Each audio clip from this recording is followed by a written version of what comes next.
Me, you, and Johnny Monster run for the long haul, dog. All I right. like how you started it out with a little country twang and ended it with dog.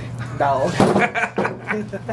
All Me, right. you, and Johnny Monster. We're gonna make it dog. We're gonna make All Actually, you right. guys are extremely talented. Hang on, I need to rack out. Just will you lean all the way back in your chair real quick? Will you lean all the way back in your chair really quick? Thank you. Can I lean all the way back to her chair?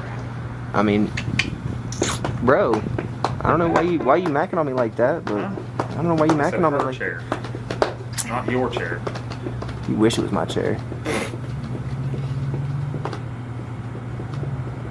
Okay, now I'm ready. All right. Can I get a clap from you, sweetie? Did you hit record? Yeah. I didn't. Okay. Going? We're good? All right, clap one more time. Now I'm good. I'll shut up. There you go. All right. Okay, so what drew you to the music industry? Well, the God's honest truth, I had a girlfriend at the point in time, and her whole family played. I didn't, so I felt like a singled out guy that just had no talent. So I'm going to play the guitar.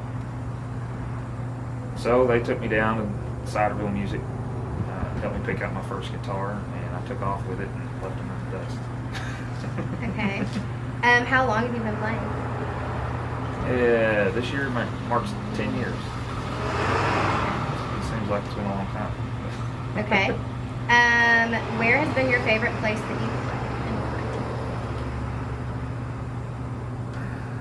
why? Well, this past weekend I had a pretty eventful weekend. I played 3 gigs this past week for Old Reds in Gatlinburg for their grand opening, and that I'd had a lot of other shows that I thought were icing on the cake, but Old Reds was pretty awesome. They took really good care of us, and people appreciated it. That was huge. Very. Did you get to meet Blake? No.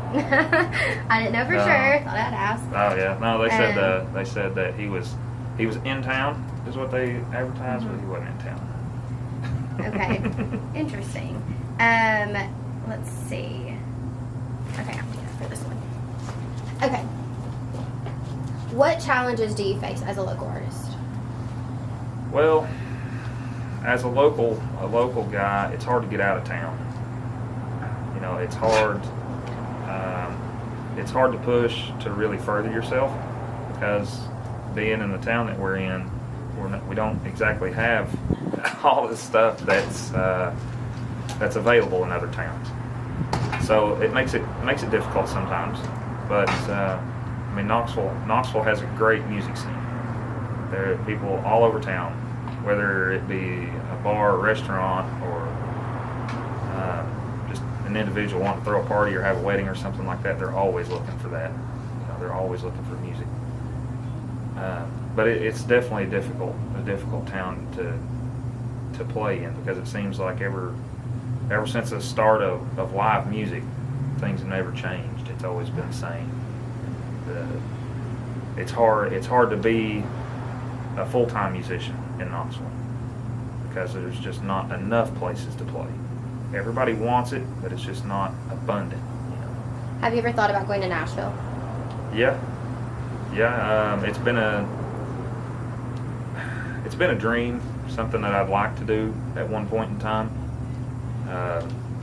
The longer that I play, the less I want to. I like it here. I spent a lot of time in Nashville, and it seems like the business is booming, but people just aren't happy. Have you recorded anything? Actually, I'm working on it right now. Okay, tell me about that. So I got some real good friends at ProMotion. They're helping me get my first EP out. It should be my first single should release April the 19th. The EP we're looking at having the release party June the 8th.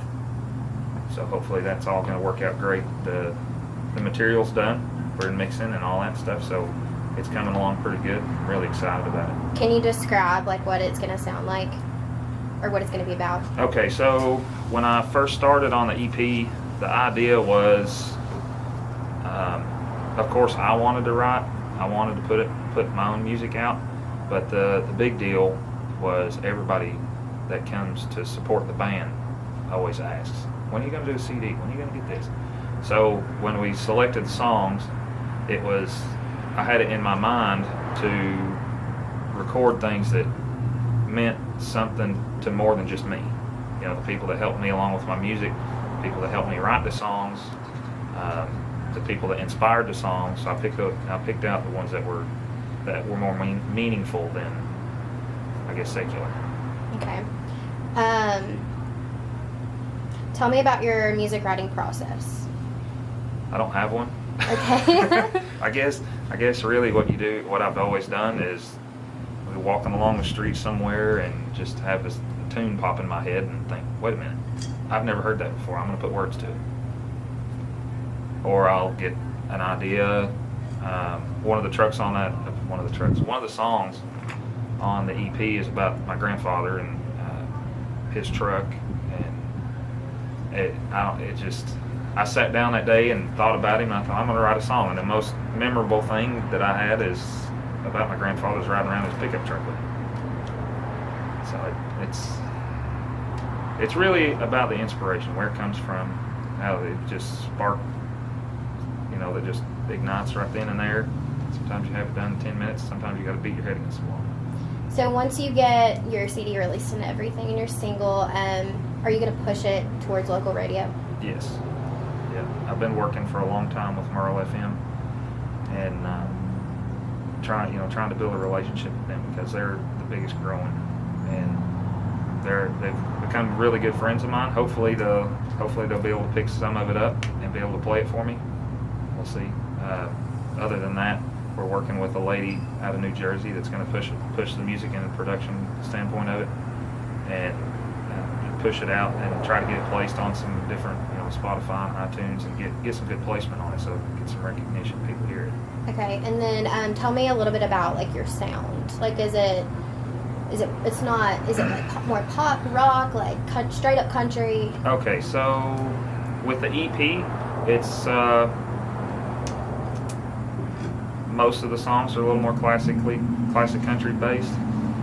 The single is more, I wouldn't necessarily say the outlaw country sound, but it's kind of rockabilly, I guess rockabilly and Texas swing kind of beat to it. It's got a little more of a Texas sound. Do you think that country music is starting to shift any right now with its sound? I believe country music is at a turning point.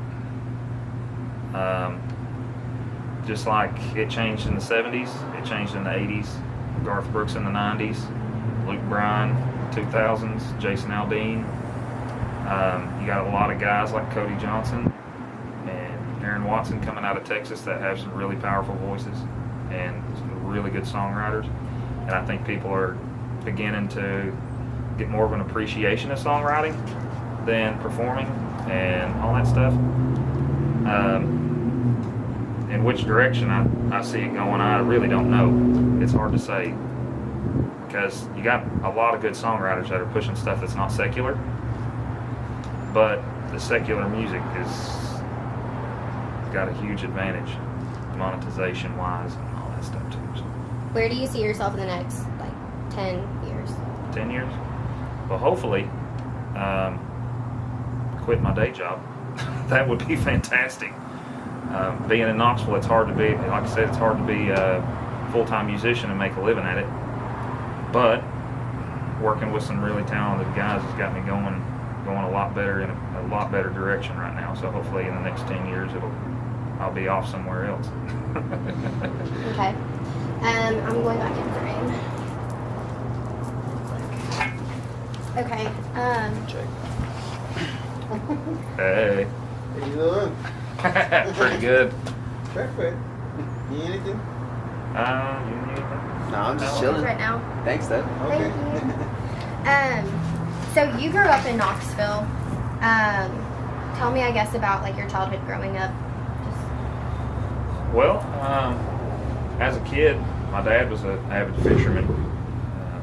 He had a plumbing business. My mom had a full-time job. didn't really start out in the music thing. I raced motocross as a kid, got on motorcycles and done the racing thing for years and years. But the biggest influence in the drive was my grandfather. We would go out on the weekends and mow yards together and spend a lot of quality time like that, and doing little odd jobs, and he, helped me learn how to take care of things around the house and all that stuff. And he passed away when I was 13, so that made things a little different, not having him around, having to do all that on my own instead of having somebody there. But then I found the music and started with that. It's been an ongoing process with that, just always pushing. Okay. And then one more question. I'm going to get out of frame here. Tell me about the charity events that you've played. Well, I work with this guy, Chris, through Roane County Pay It Forward. It's a little ways out of Knoxville. We've done a lot of events together at different locations. We done an event for a young boy named Ethan. He was diagnosed with cancer probably it's about 2 years ago, I guess it was. And he does a lot of work. Does a lot of work for a lot of people. The charity events, that people really don't tend to think a whole lot about that. You gotta turn around and give what you get back. You're just not doing anything. It's part of life, taking care of people. I try about at least once a month to try to help somebody out, go play a show somewhere, to help raise some money to people that need help. Perfect. That's it. Nice. That was really good. That was simple. Yeah, you gave some good